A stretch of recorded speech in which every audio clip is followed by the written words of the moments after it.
it's a very interesting what came in the presentation before, because it speaks very nicely to some of the issues that we address in ours. So I want to thank Chris Milley for providing a nice introduction. And with that, I'm going to move ahead. Strengthen sanitary and phytosanitary capacity of the fisheries sectors within CARIFORUM countries for improved market access under the Economic Partnership Agreement. Basically, we'll introduce the thing, talk about briefly Economic Partnership Agreement, some of the key elements that have come up, and some concluding statements. Of course, we all know how important the fisheries sector in CARICOM is, providing employment and contributing to food and nutrition security and export earnings.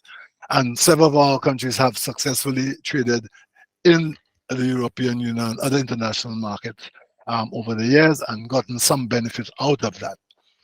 The Economic Partnership Agreement, these things are EPAs, are trade and development agreements negotiated between the European Union and the African, Caribbean, and Pacific, or ACP states.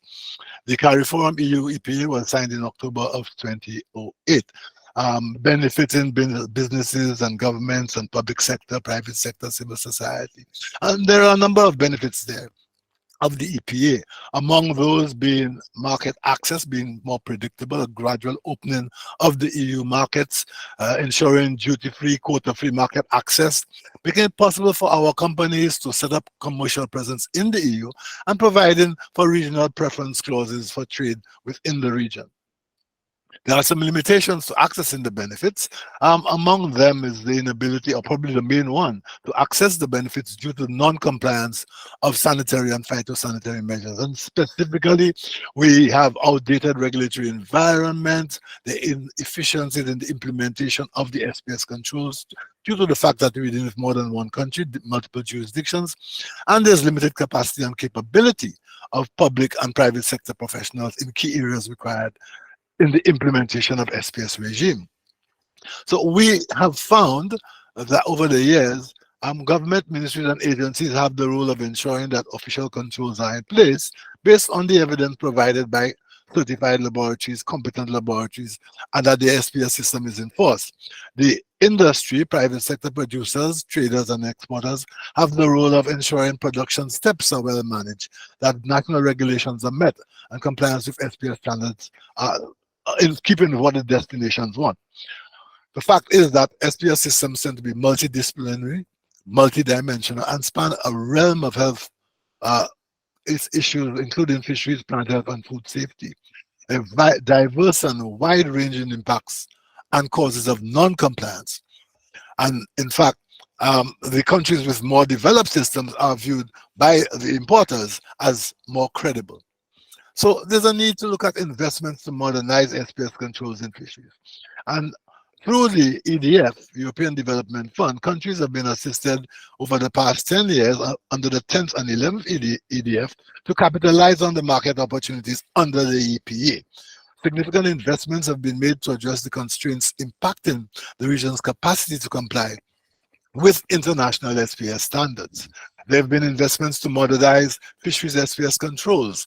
A series of interventions have been undertaken to aimed at strengthening the regulatory framework and coordination of entities responsible for the SPS regime.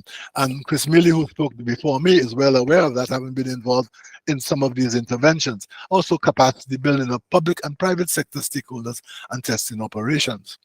There have been look towards the enforcement of SPS controls, strengthening the regulatory framework through the development of model legislation, strengthening mechanisms to improve coordination through development of a roadmap, training public sector stakeholders to meet food safety standards, improving laboratory capacity to monitor the quality of fish and fisheries products entering regional and international markets. So some of the outputs we've been speaking about, model aquatic animal health bill and aquatic food safety regulations, which will be going through, we hope soon, the CARIFORUM process to make them quoted approved models. A plan has been developed, a mechanism for improving regional coordination. I've already alluded to the roadmap, a decision support tool and M&E tools have been developed, the decision support tool, to provide that sort of planning framework for moving forward at the national level, and M&E to see how well we're doing.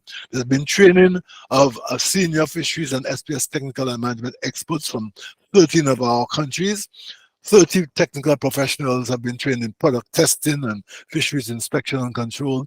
We've been working with laboratories to upgrade, two laboratories in particular, upgrade them to improve testing capacities. And in this context, 44 persons have been trained in laboratory practices.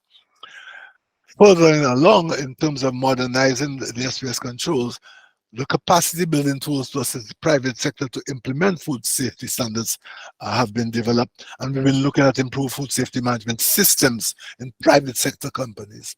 So coming out of the 10th EDF project, a number of protocols on good fish and fishery product hygiene practices were developed. Under the 11th EDF project, 2 fish processing operations were strengthened in food safety management. Over 100 persons were trained, and HACCP plans were developed for the operations of one. We've also developed a food safety hub to increase accessibility of food safety compliance materials. And to date, there have been over 1,000 visits. I gather that this food safety hub, to the best of our understanding, is probably the only one existent on the web.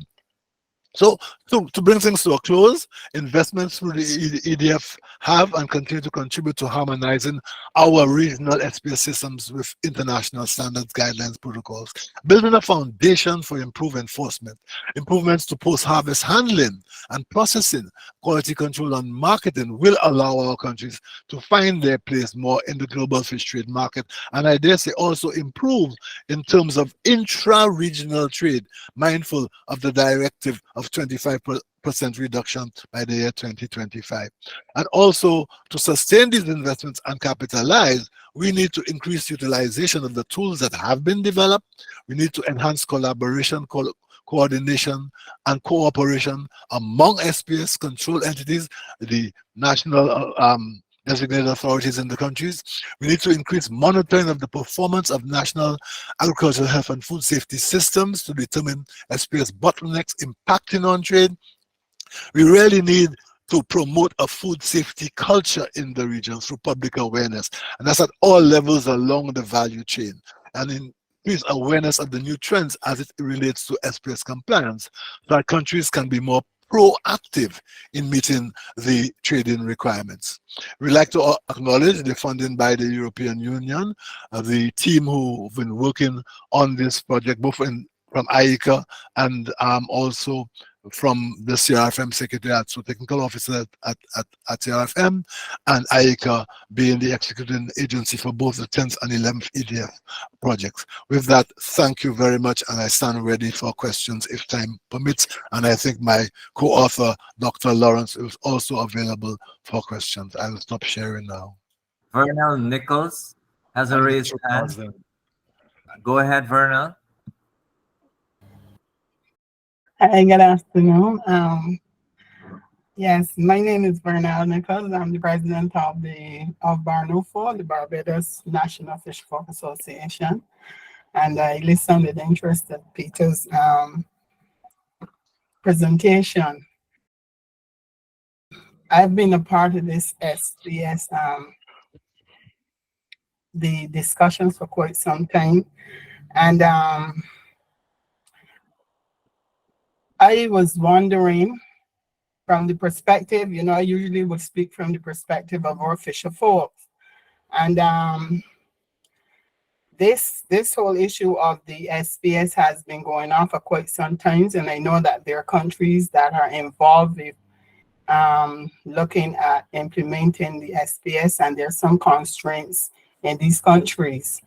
However, what I would want to find out from Peter is, from us as fisher folks, how can we lobby? We know that governments are doing things, but what more can we as fisher folk do as partners with the government to push for more lobbying to get these things in place? There have been discussions, or there are discussions among us in the CNFO, where we recognize that a lot of us have different species, we have seasons, and that we can contribute to food security among each other.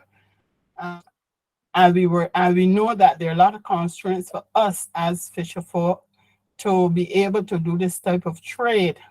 This is a constraint to us in even developing our businesses and sustaining our livelihood.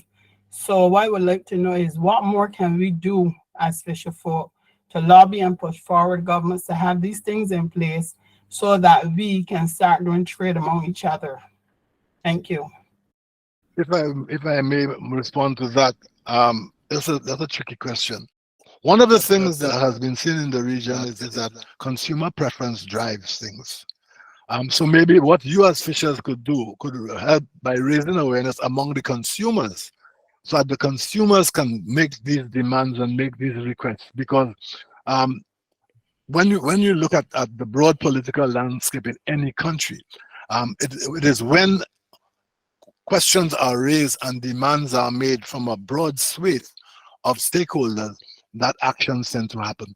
I can say that at present within the CARIFORUM institutions, we are working to develop the model legislation and to carry through as CARIFORUM models. But in country, a lot depends on the consumer and yourselves as producers and processors in showing that you desire these, because there's often a feeling that, well, you know, the stakeholders won't want that because it poses restrictions. So when you show that you're in favor, and when the consumers start to show the need for that, it probably goes through quicker. That's a quick and dirty response. When Winshop has his hand up, I think. Thank you. Thank you. There's another hand up. I will allow that very shortly. Dr. Wintor. Hi, good morning, colleagues. Just a quick question for Peter. I noticed that we do concentrate a lot on SPS within the region and within our own internal structure. But do we concentrate on the imported stuff that we get into our countries?